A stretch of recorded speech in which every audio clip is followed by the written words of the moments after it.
Good morning. This is July the 3rd, Wednesday 2024, and we are in BBIS second semester, and this is the BBIS second semester. This is the second session today. We just finished the poem, John Donne's poem, The Flea, and now we are moving on to a story by George Orwell, Shooting an Elephant. Okay, let me quickly show you what is this story. This story, Shooting an Elephant, is about the killing of an elephant in one village in Burma. And this story took place around 1920-30 in India. And in those days, India was ruled by English people, the British people, the Europeans. Now, the writer of the story, whose name is George Orwell. What's his name? George Orwell. You can see the spelling, yeah? What is his name? George Orwell. He had a job. He was a police officer in India. He was a police officer. One day, he gets a telephone call from his junior. And his junior informs him that one elephant has gone crazy in the local village, and that elephant is destroying people's houses and it is killing people. So please do something. You know, whenever there is a problem, you call the police, right? Yes. So he gets a call. Now then, he takes his gun, he takes his rifle, and he goes to the place, and he sees that the elephant has destroyed many houses. And then at one point, what does he find? That the elephant has killed a person. Let me show you. Let me show you. I want to show you the paragraph where we see the killing. Okay. It was a tame elephant that became mad, and let me show you the line. Okay. Here we get, I guess, yes. There was something that the children ought not to have seen. Saw a man's dead body is sprawling in the mud. He was an Indian, a black Dravidian coolie, almost naked, and he could not have been dead many minutes. The people said that the elephant had come suddenly upon him round the corner of the hut, caught him with his trunk, and put its foot on his back and ground him into the earth. And let me read further his description. It's very remarkable how he describes this elephant. Okay. Yes. His face had scored a trench a foot deep and a couple of yards long. He was lying on his belly with arms crucified and head sharply twisted to one side. His face was coated with mud, the eyes wide open, the teeth bared and grinning with an expression of unendurable agony. The great beast's foot had striped the skin from his black back as neatly as one skins a rabbit. The skin was gone. So this is now the coolie is killed. Now people call the police to do something. Now in this story, who is the police? The white man is the police. Please understand that. Who is the police? White man, the British, European. And the local people are the yellow race. He calls them yellow people. You know, the Mongolian people, like people in northeast India and Burma, they are yellowish type, Chinese type people. Chinese type हुन्छ त्यो तपाईँ हामी जस्तो yellowish type को. Even Chinese लाई पनि yellow भन्छ के गाली गर्दा. Yellow skin भन्छ गाली गर्दा. Okay. Now, let me move ahead and show you something. Yes. So people say, kill the elephant because it will kill us. He says, I had no intention of killing the elephant. The elephant was standing 8 yards from the road, his left side towards us. Again he says, I did not in the least want to shoot him. Now, he says, I don't want to kill. What is happening there? There is sea of yellow faces above the garish closed faces, and all happy and excited over this bit of fun. All sudden that the elephant was going to be shot. Suddenly, I realized that I should have to shoot the elephant after all. The people expected it of me, and I had got to do it. I could feel their 2,000 wills pressing me forward irresistibly. I first grasped the hollowness, then what does he do? And it was at this moment, as I stood there with the rifle in my hands, that first grasped the hollowness, the futility of the white man's dominion in the east. Here was I, the white man, with his gun standing in front of the unarmed native crowd, seemingly the leading actor of the piece. But in reality, I was only absurd puppet pushed to and fro by the will of those yellow faces behind.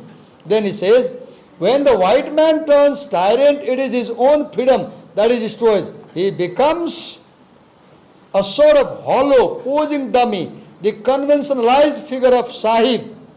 He shall spend his life in trying to impress the natives, and so in every crisis he has got to do what the natives expect him. I'll explain a while. Let me first show you the lines that I'll explain quickly. He wears a mask and his face grows to fit it. I had got to shoot the elephant.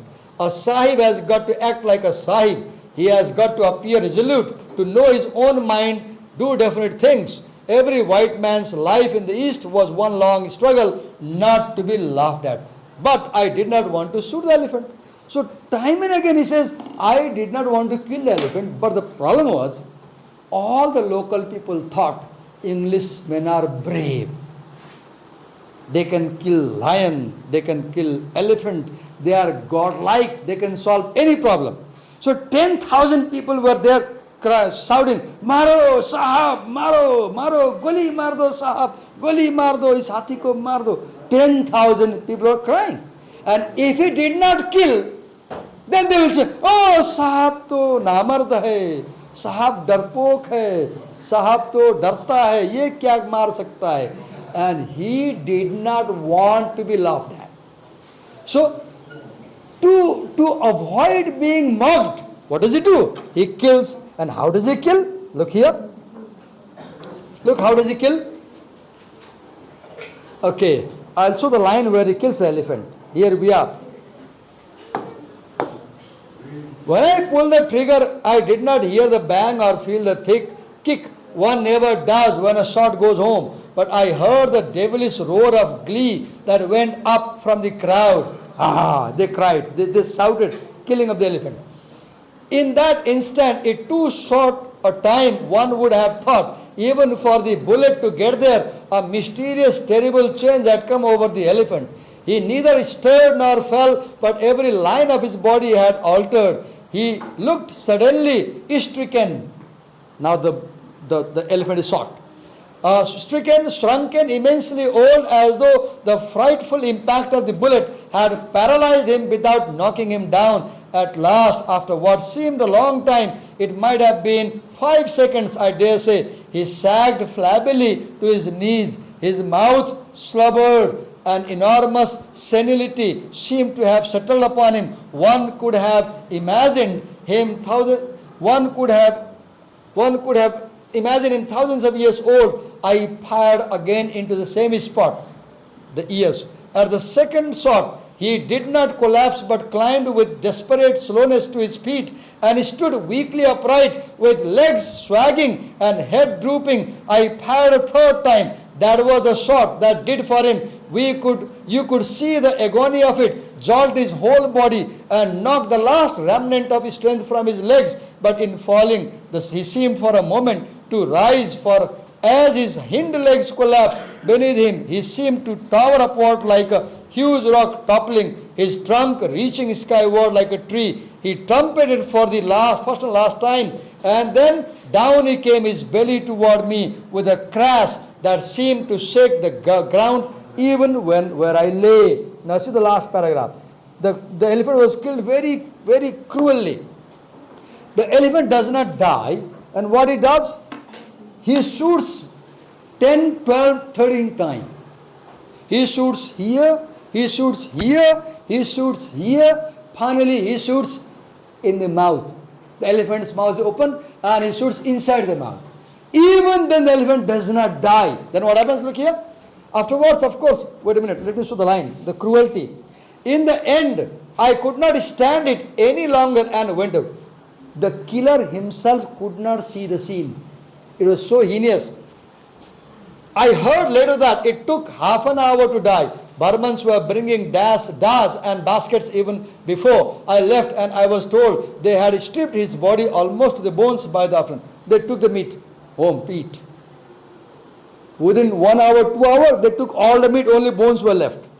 Afterwards, of course, there were endless discussions about the shooting of the elephant. The owner was furious, but he was only an Indian and could do nothing. Important, very important. He was powerless. Indians were powerless. Besides, legally, I had done the right thing, for a mad elephant has to be killed like a mad dog if its owner fails to control it. Among the Europeans, opinion was divided. The older men said I was right. The younger men said it was a damn shame to shoot an elephant for killing a coolie, because an elephant was worth more than any damn Korengi. He says that the elephant is more important than the man. So Englishmen said, why did you kill the elephant? You should kill the man. Look, the rulers, English rulers thought animals are more important than people, the ruled. And afterwards, I was very glad that the coolie had been killed. It put me legally in the right, and it gave me a sufficient pretext for shooting the elephant. I often wondered whether any of others grasped that I had done it solid avoid looking fool. Why did he kill? He killed the elephant not to look fool in the eyes of the people. The elephant was innocent. The elephant was innocent. He was just suffering from a condition called must. M-U-S-T-H, must.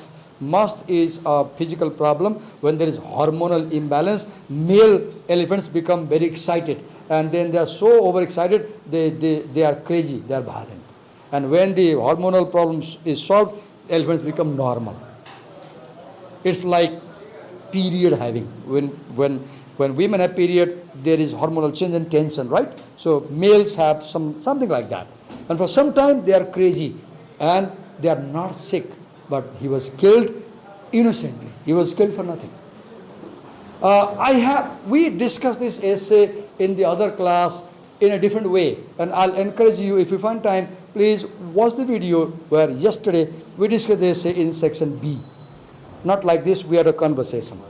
I've shared that video in my Facebook page, you can watch it. Thank you. Sorry, I took a longer time, right?